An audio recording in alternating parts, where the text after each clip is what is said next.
भारत देश में आज एक टोकनाइजेशन बिल लाने की आवश्यकता है। सर, जैसे यूपीआई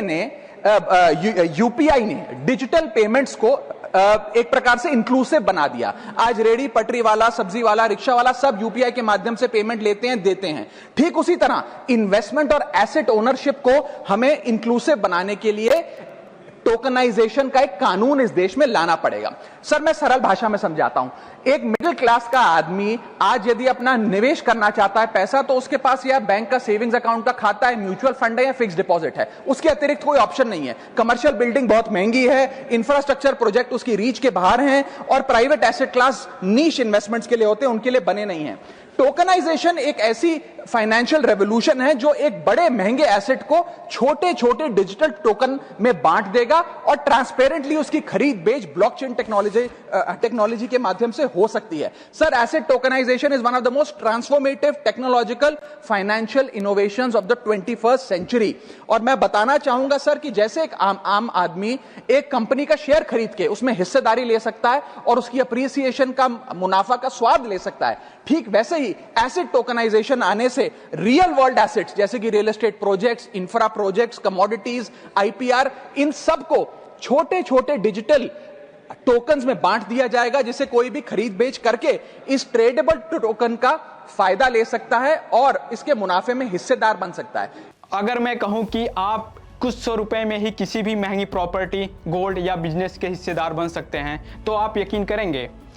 अभी हाल ही में विंटर सेशन के दौरान आम आदमी पार्टी के राज्यसभा सांसद राघव चड्ढा ने कहा कि इंडिया को टोकनाइजेशन बिल की जरूरत है। उन्होंने संसद में कहा, जैसे एक आम आदमी स्टॉक्स खरीदकर मुनाफा कमाता है, वैसे ही टोकनाइजेशन के जरिए आम आदमी किसी भी एसेट में छोटा निवेश करके बड़ा मुनाफा कमा सकता है। आइए समझते हैं टोकनाइजेशन है क्या, यह कैसे वर्क करता है और इसमें आम आदमी कैसे पैसे बना सकता है। टोकनाइजेशन का मतलब किसी भी रियल एस्टेट को डिजिटल टोकन में बदल देना। एसेट कुछ भी हो सकता है, प्रॉपर्टी, गोल्ड, आर्ट, बिजनेस, यहाँ तक कि कार्बन क्रेडिट भी। इस एसेट को छोटे छोटे टुकड़ों में बांट दिया जाता है, जिन्हें हम टोकन कहते हैं, और इन टोकन को लोग खरीद, बेच या होल्ड कर सकते हैं, बिल्कुल स्टॉक की तरह। अब 4 आसान स्टेप में समझते हैं कि टोकनाइजेशन कैसे काम करता है। स्टेप 1, एसेट की वैल्यू तय होती है। स्टेप 2, उसे छोटे छोटे डिजिटल हिस्सों में यानी टोकनों में बांट दिया जाता है। स्टेप 3, सारी जानकारी ब्लॉकचेन पर रजिस्टर्ड होती है, जिससे डेटा सुरक्षित और पारदर्शी रहता है। स्टेप 4, लोग इन टोकनों को खरीदकर एसेट के हिस्सेदार बन जाते हैं। जितनी एसेट की वैल्यू बढ़ेगी, उतना आपके टोकन की वैल्यू भी बढ़ेगी। अब बात करते हैं कि आम आदमी इससे पैसे कैसे कमा सकता है। टोकनाइजेशन की सबसे बड़ी ताकत होती है बड़े एसेट को छोटे छोटे टुकड़ों में बांटना, फिर उस छोटे छोटे पार्ट में लोग अपने हिसाब से उसमें इन्वेस्ट करते हैं। चाहे प्रॉपर्टी करोड़ों की हो, पर टोकन सिर्फ कुछ 100 या 1000 रुपए में खरीद सकते हैं। और जब उस प्रॉपर्टी की वैल्यू बढ़ेगी या किराया आएगा या बिजनेस प्रॉफिट देगा, तो टोकन की कीमत भी बढ़ेगी। इसे मार्केट में बेचकर आप प्रॉफिट बना सकते हैं। अब बात करते हैं कि इसमें कौन सी टेक्नोलॉजी इस्तेमाल होती है। इसका पूरा इंजन होता है ब्लॉकचेन टेक्नोलॉजी। ब्लॉकचेन से डेटा सुरक्षित रहता है, फर्जीवाड़ा नहीं होता है, ट्रांसपेरेंसी बनी रहती है, ट्रेडिंग 24/7 होती है, साथ में स्मार्ट कॉन्ट्रैक्ट इसे और भरोसेमंद बनाता है। अब जानते हैं कहाँ कहाँ टोकनाइजेशन हो रहा है। दुनिया में ये सबसे तेज़ी से बढ़ती इंडस्ट्री है।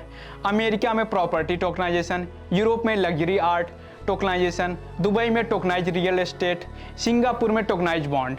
भारत में भी शुरुआत हो चुकी है। Gold token, real estate projects, carbon credit और छोटे छोटे बिजनेस इक्विटी टोकन। इसमें कौन सी कंपनियां मुख्य रूप से भूमिका निभा रही हैं, आइए जानते हैं।